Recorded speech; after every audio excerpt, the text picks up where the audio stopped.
Do you feel hungry all the time and find yourself reaching for snacks unnecessarily, even when you just ate? Or you have comparatively larger portions of food than that of a normal person, and there is this loss of control? Then this video is for you.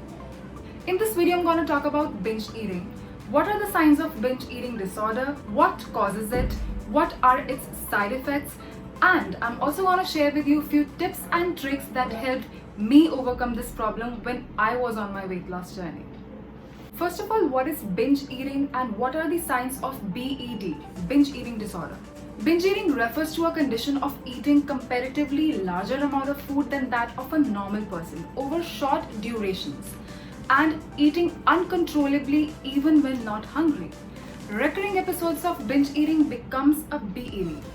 As the studies show, one happens to have BED when binge eating episodes occur at least twice a week for over 6 months. It means that if you binge eat occasionally, like in a party or in a marriage, it does not mean that you have BED. But the episodes must be recurring in order for you to say that yes, I have BED. Other symptoms include eating more frequently even when full, eating until uncomfortably full, feeling guilty or embarrassed, but there is this, loss of control over this habit. It is very difficult to point out any cause due to which one binge eats because, there could be a lot of reasons and perhaps there could be no reason at all. But some researchers prove that genetics play an important role here for the fact that, some people have increased dopamine sensitivity, which is a hormone produced in our brain. But it would be completely wrong to blame genetics and say that, I binge eat because my genetics are so and I just cannot help it.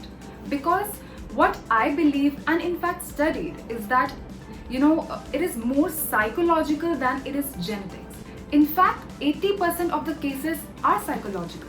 And when I talk about psychological factors, I mean to mention feelings like, feeling upset or depressed over anything, feeling anxious, nervous, guilty, embarrassed, scared, angry, unsatisfied, and majorly stressed.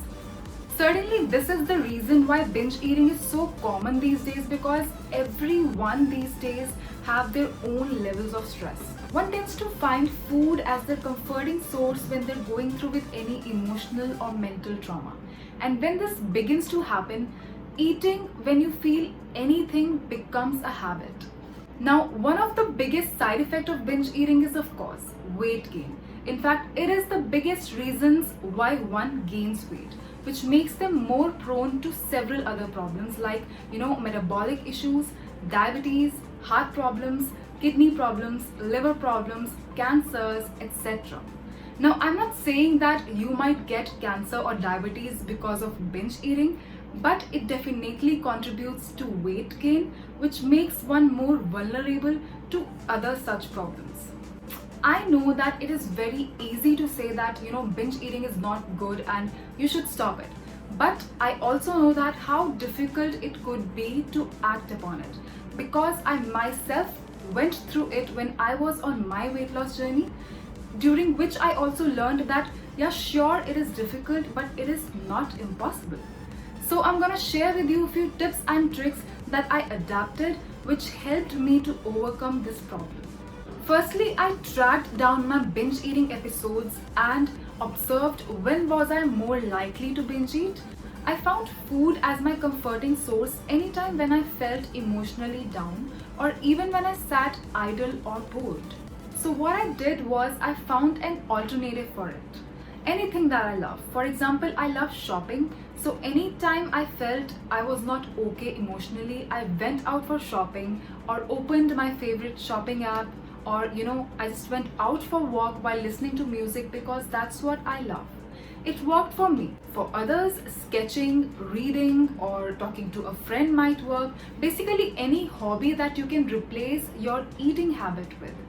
Secondly, what I did was I got rid of my favorite snacks that were anywhere near me. For example, if I love a particular snack and I know that it is right there on my center table or in my refrigerator, I'll probably just end up eating it no matter what.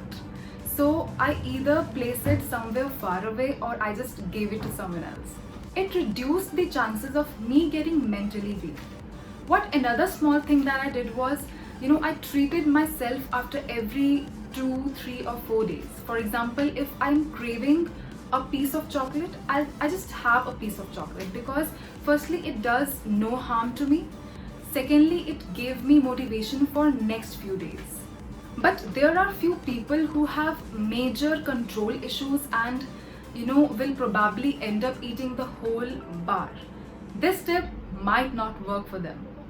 Another thing that I did was I increased my water intake.